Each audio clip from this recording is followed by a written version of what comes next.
안녕하세요. 순금쫓대 유재구입니다. 내일 모레면 트럼프 2기가 시작됩니다. 오늘은 미국의 기초 펀더멘털은 어떠한가, 그 부분에 대해서 같이 생각해 보도록 하겠습니다. 기초 펀더멘털이라고 하는 것은 그 나라의 기본적인 체력이죠. 미국은 GDP가 25억 달러 정도 됩니다. 시장으로 봐서는 수출 비율이 25%, 내수가 75% 정도 됩니다. 그만큼 미국은 소비 시장이고 소비의 나라다, 이렇게 이제 말씀드릴 수 있는데요. 지금 트럼프 1기 때부터 리쇼어링을 하고 있죠. 외국으로 나갔던 기업들을 다시 미국으로 오게 하고 있습니다. 그 바탕에는 미국의 펀더멘털의 위기를 느끼는 거죠. 소비를 하려면 소득이 있어야 되는데요. 소득이, 제조업에서 발생하는 소득이 비중이 그렇게 크질 않아요. 미국 제조업 외형이 3조 달러 됩니다. GDP에 25조 달러에 3조 달러니까 한 12% 정도 되는 거죠. 12, 13%. 근로소득, 또 사업체를 하시는 분들의 사업소득, 근로소득과 사업소득이 있어야 소득이 발생하고 소비가 되는 거죠. 그동안은 금융소득이 많은 부분을 소비에 차지했어요. 그런데 외국에서 이민자가 들어오고 해외로 나가니까 사업소득, 근로소득이 전체 GDP에서 차지하는 게 낮아진 거죠. 그거를 복원을 하겠다. 제조업 강국으로서 부흥을 다시 하겠다. 그런 의미가 큰 겁니다. 제가 볼 때는. 비교해보면 중국이 한 20년 동안 세계의 공장을 하면서 제조업 강국으로 발전했죠. 중국이 GDP가 17조 달러 정도 되는데 제조업 비율이 6조 달러 돼요. 6조 달러. 30% 되는 거죠. 미국의 2배가 되는 거예요. 제조업으로 봐서.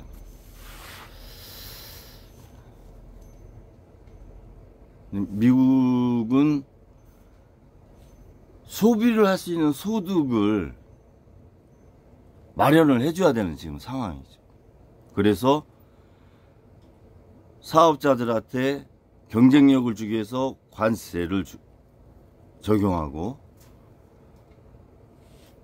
법인세를 내려주는, 감세를 해주는 그런, 어떻게 보면 양동작전을 통해서 미국 내 기업을 활성화시키고 경쟁력을 갖게 해주려고 하는 거죠. 그리고 나갔던 자국의 기업들이 들어오고 외국에 있는 기업들이 들어오게 해서, 관세로, 높은 관세로 들어오게 해서 일자리를 창출을 하려고 하는 겁니다. 근로소득을 많이 발생시키려고. 금융소득으로서의 소비를 활성화시켜서 경제 성장하는 거에 한계가 있는 거죠. 어떻게 보면 달러가 기축통화로서의 위상이 약해졌다, 이렇게도 역설적으로 볼 수 있는 거예요.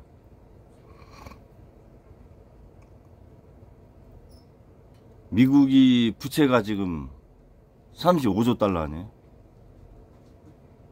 1년 GDP가 25조 달러인데 부채가 35조 달러. 10조 달러만큼이 더 많은 거죠.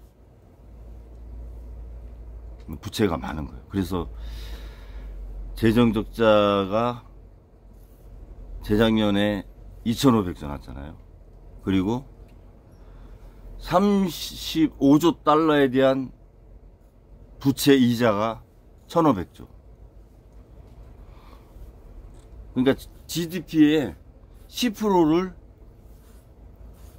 이자 갚는데 써야 되는 나라예요, 미국은. 그러니 경제가 펀더멘탈에 문제가 있다고 느끼는 거예요. 소비를 할 수 있는 소득의 원천을 마련을 해야 되는 것, 가장 핵심입니다. 공급망 재구축 과정이라고 하는 것이 핵심은 그거인 거죠. 근로소득과 사업소득을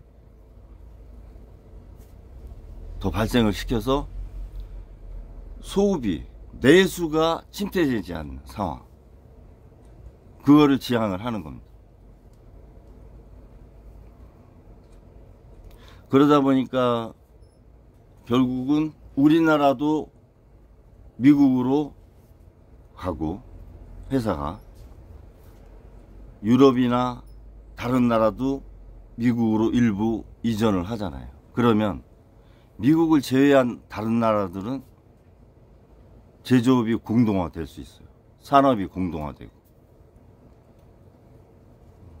굉장한 위기인 거죠, 다른 나라 입장에서.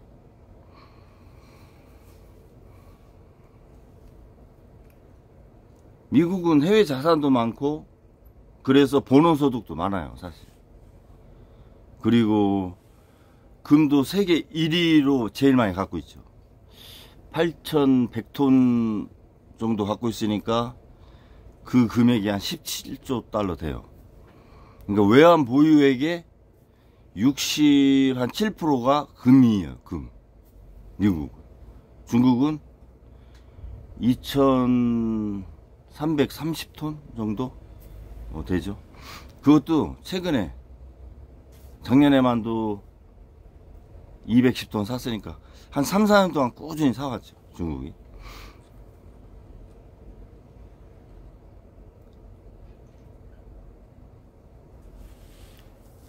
문제는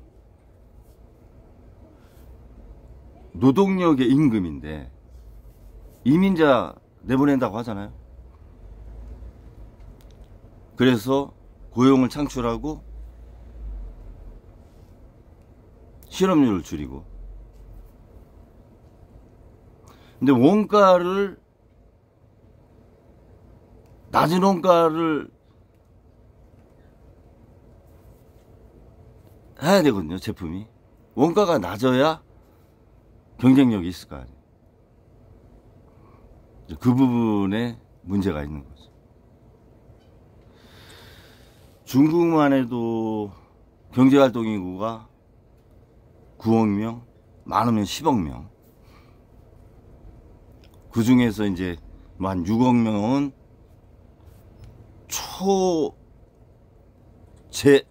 최저임금. 한 달에 뭐 한 20만원씩 노동에서 노동 수익이 20만원 밖에 안 되는.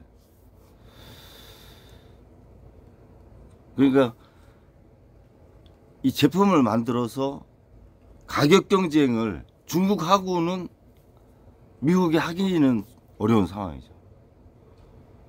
왜냐하면 중국은 20년 동안 제조강국이 되면서 어떠한 산업의 생태계가 형성이 됐고, 철강이면 철강, 반도체면 반도체, 조선이면 조선, 클라우드가 형성이 된 거죠. 협력업체가 다 그렇게 형성이 돼 있어요.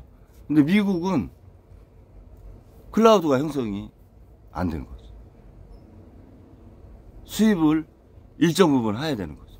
중국은 자체에서 부품 회사들이 주변에 다 있어서 물리비용이 없으니까 원가가 싸지고, 미국은 수입을 하니까 물리비용의 원가가 중국하고 이 경쟁하기가 쉽지 않은 구도. 그래서 보조금 주고 이러면서 자욱으로 불러들이는 거 아니에요. 미국은 제조업 분야에서는, 그러니까 옛날 굴뚝산업 제조업 분야에서는 기초 펀더멘털이 중국보다는 좀 약하지 않느냐, 이렇게 보는 거고, M7을 중심으로 한 반도체 산업, AI 산업, 양자 컴퓨터, 전기차, 이런 쪽으로는 경쟁력이 있어요. 왜냐하면 구글 알파벳이나 엔비디아, 베타, 아마존, 이런 기업들이 웬만한 한 나라에 부가가치를 창출하거든. 그리고 거기와 관련된 협력 회사들, 한 국가죠. 한 기업이 어떻게 보면 중립국의 한 국가 정도 되는 거죠. 그렇다고 해서 중국이 굴뚝산업만 생태계가, 클라우드가 형성이 돼 있느냐, 인프라가 형성이 돼 있느냐, 그건 아니거든요. 중국도 AI 관련된 모든 분야에 미국보다는 떨어지지만 큰 차이가 안 난다는 거죠. 그러니까 중국은 굴뚝산업, 제조업도 강하지만 고부가가치 산업, 첨단 산업도 투자를 많이 했다는 거죠. 코로나 시기에 국경 딱 걸어 잠그고 한 2, 3년 동안 R&D 해가지고 많이 발전을 해놓은 상태다. 그러니까 미국이 중국을 그렇게 견제하는 거예요.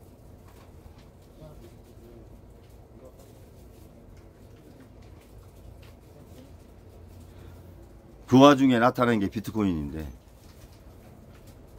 미국도 20만 개 정도 있고 중국도 20만 개 정도 있어요. 중국이 한 19만 개? 그게 전부 다 이제 불법 거래 해가지고 범죄 수익을 얻어서 보관하고 있는 것들이죠.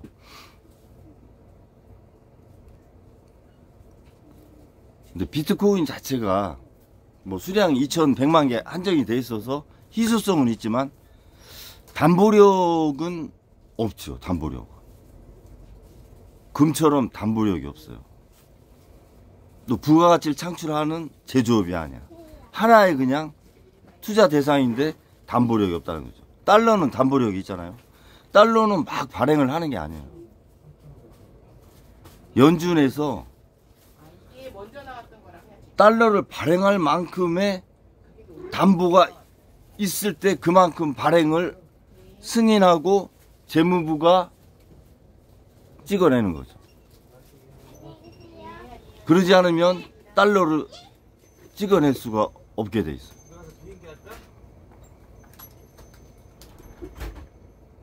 담보력도 한계가 있는 거 아니에요. 담보력도. 어떻게 이제 그게 이제 경제가 성장하면서 담보력이 생기는 건데, 결국은 부채가 담보력이 되는 거거든요. 정부 입장에서는. 기업과 가게가 빌려간 부채, 그걸 담보로 화폐를 찍는 거거든요. 모든 나라가. 국채 발행이. 근데 그게 GDP를 넘어서서 GDP의 뭐 200%, 300% 그런 나라들이 이제 베네수엘라 뭐 이런 인플레가 막 500%, 1000%씩 오르는 나라들 있잖아요. 그런 나라들이 이제 그런 경우죠. 휴지처럼 돼버리는 거죠.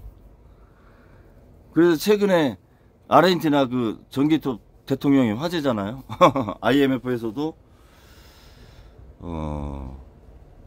아주 관심 있는 사례다, 이렇게 주목할 만한 사례다, 이렇게 이제 표명을 했는데, 그 아르헨티나 새로 취임한 대통령이 정부 기구를 절반으로 줄이고 공무원 수를 뭐 한 3만 5천 명 감원하고, 그렇게 하면서 재정 적자를 상당히 많이 줄였죠. 1년 동안. 그래서 인플레도 많이 안정이 됐습니다. 아르헨티나가 이제 그런 경우는 후진국 그리고 저개발국 그런 나라들은 국가주도형 경제로 그렇게 하면 단기적인 효과가 있어요. 우리나라도 그랬잖아요. 1960년대 초반 차관 빌려와서 국가주도형으로 단기적인 경제 성장을 할 수 있어요. 근데 이제 그것도 중진국으로 가기까지는 변화가 있어야 되고 어려움이 있어요.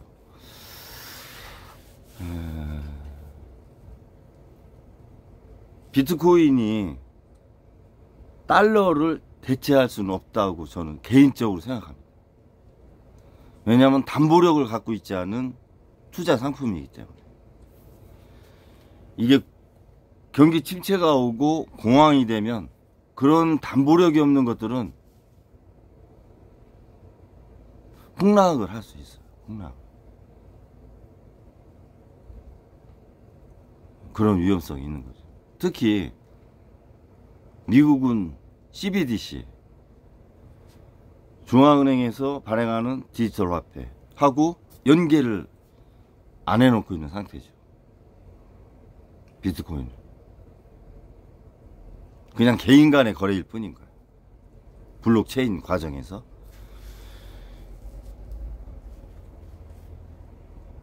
중국은 CBDC를 실행을 하고 있죠. 위안화도. 그래서 달러를 위협하는 비트코인을 원하진 않아요. 미국은.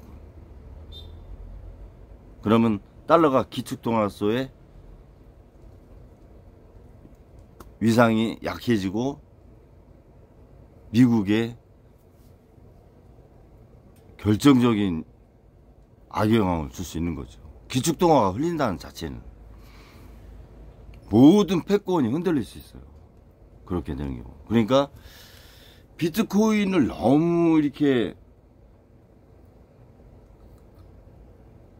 집중을 하면 달러의 구축 효과가 나타나서 달러의 위상이 흔들릴 수 있다. 그렇게까지는 못할 것이다. 비트코인을 100만 개까지 이제 트럼프 대통령이 보유를 하겠다 이렇게 얘기를 하는데, 비트코인의 앞날은 누구든 예측할 수 없어요. 이게 담보력도 없고 미국과 중국이 어떤 형태로 비트코인을 가져갈 것인가가 가장 중요한 거거든요. 지금 달러가 그나마 기축통화로서 아주 유지하는 거는 원유를, 석유를 거래할 때는 달러로만 하게 돼 있거든요. 그래서 기축통화가 된 것이고 지금까지도 기축통화로서 역할을 하는 거죠. 그러니까 트럼프가 화석연료를 더 쓰겠다. 아리백, 재생에너지를 좀 미루고, 그거는 달러가 기축통화로서의 위상이 위협을 받고 있다 이렇게 느끼는 겁니다. 그래서 미국이 갖고 있는 원유, 천연가스, 화석연료를 더 써서 달러로 거래하면서 달러의 위상을 더 유지를 하겠다. 이런 내재적인 마음도 있다. 저는 이렇게 봅니다.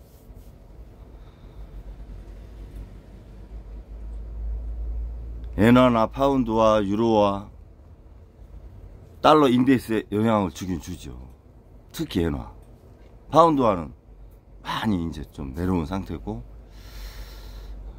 유로도 거의 1대1 됐잖아요. 1.2대1 달러하고 1.4대1 정도 됐다가 많이 약화됐죠.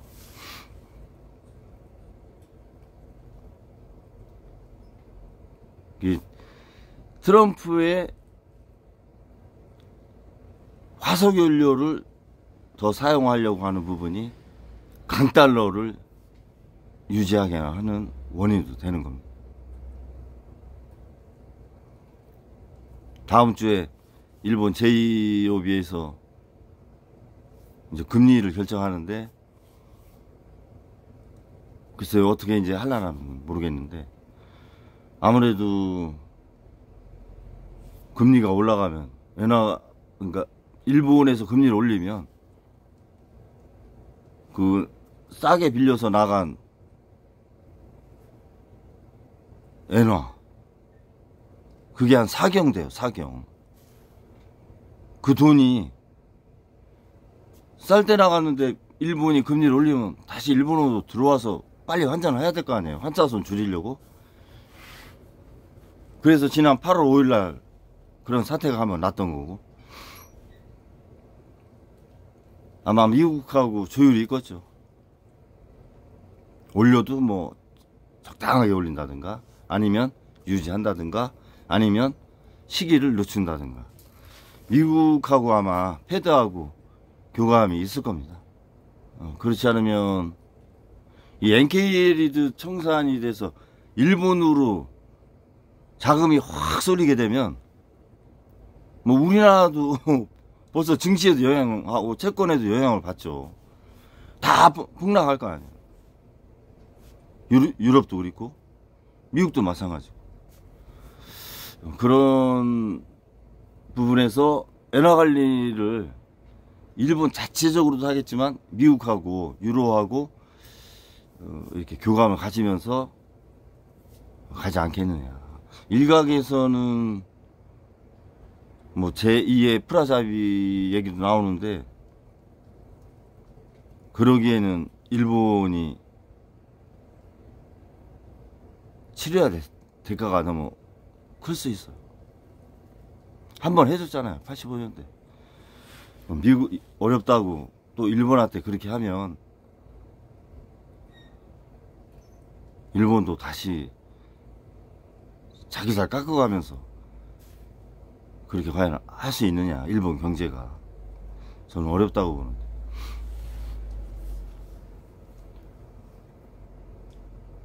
엔화도 뭐 휴지 조각 돼갖고 동남아시아에서 들어왔던 사람들이 다시 자국으로 돌아가는 판인데, 적정하게 뭐 140원, 150원, 140원 전후해서 가면은 크게 무리는 없지 않냐. 지금 뭐 157, 158에 달러 대비 그렇게 하는데, 그 정도에서 140, 150 사이에서는 엔케리 청산은 급격하게 일어나진 않을 것이다. 금리가 올라서 130엔, 120엔 달러당, 그러면 엔케리 청산이 될 수 있죠.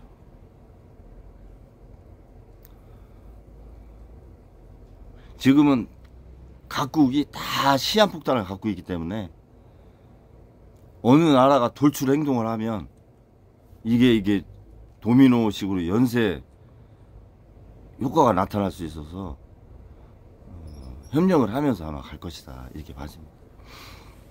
아무튼 미국이 제조업의 펀더멘털을 재구축하는 과정에서 모든 상황이 발생하는 것이고,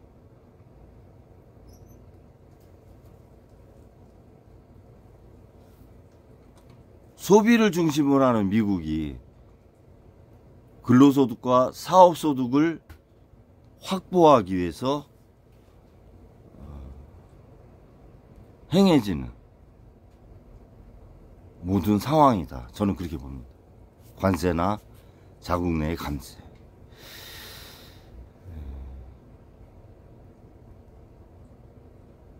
몇 년간 이렇게 가겠죠. 미국 내의 생태계, 제조업 생태계가 구성되기까지는 그래도 몇 년 또 필요하죠. 클라우드가 한 번에 이렇게 형성하면 쉬운 거 아니거든요. 그래서 조선업부터 지금 생태계를 마련하는 거고, 그 와중에 우리나라가 수혜를 받을 수 있고, 특히 한화, 미국의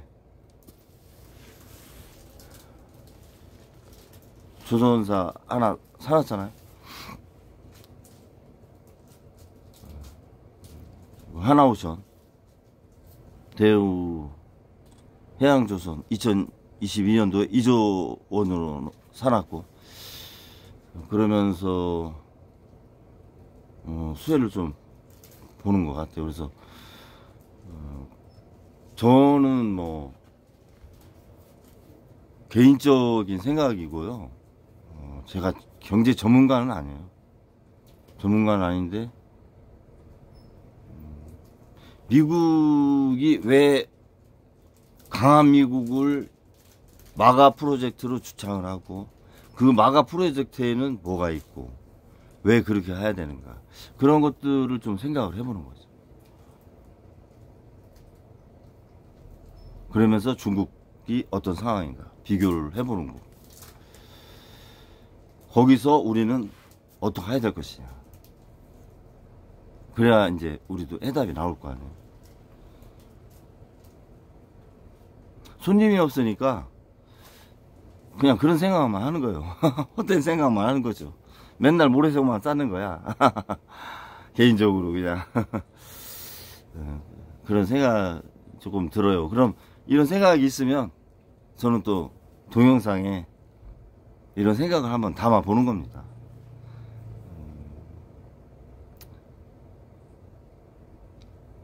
나중에 제가 잘 봤나 이런 생각도 해볼 수 있지 않을까 하는 생각도 들고, 저는 이렇게 보시는 분이 많지 않아요. 많지 않아서 그냥 제가 생각을 담는 그런 상황으로 이렇게 이제 유튜브를 하고 있는데, 거시적으로 좀 그런 생각이 많이 들고, 이제 비트코인을 과연 어떻게 볼 거냐, 분석을 할 거냐 고민을 좀 많이 해보죠. 이 데이터는 많잖아요. 자료, 뭐 신문, 인터넷 검색, 그리고 다른 유튜브, 이렇게 많이 자료는 많은데, 그런 자료들을 모아서 나열하고 구분하고 배열하고 분석하고 해석해서 판독을 해요. 그래서 어떠한 행위를 할 때 합리적이고 의미 있는 의사결정에 도움이 될 때 그 자료는 정보가 되는 겁니다. 데이터가 인포메이션이 되는 거죠. 데이터가 인포메이션이 될 정도면 전문가가 돼야 돼요. 전문가가 안 되면 데이터를 인포메이션화 시키는 게 쉽지 않아요. 특히 이제 주식 유튜브도 많은데, 제가 가끔 들어가서 이렇게 보면 각자가 보는 기술적 분석, 기본적 분석이 다 있으시더라고. 있는데 참고만 하세요. 미래는 누구도 모르는 겁니다. 그나마 저는 증권업에 초창기에 있었어요. 한 40년 전에. 1988년도 후반, 1900년도 초반에 있었는데 지금은 많이 변했죠. 회사도 변했고 이름도 변했고 분사도 했고 상장 폐지된 회사도 많고 그래서 동향은 다른데 아무튼 미래는 상당히 어려운 겁니다. 어려워요. 근데 조금 합리적으로 가려고 데이터를 인포메이션화 시키려고 하시는 거죠. 유튜버 분들이. 근데 그거를 다 믿는 거는 조심스럽게 접근을 하셔야 된다. 그런 말씀 드리고 보수적으로 하셔라. 이런 말씀 같이 드립니다. 아무튼 남은 하루도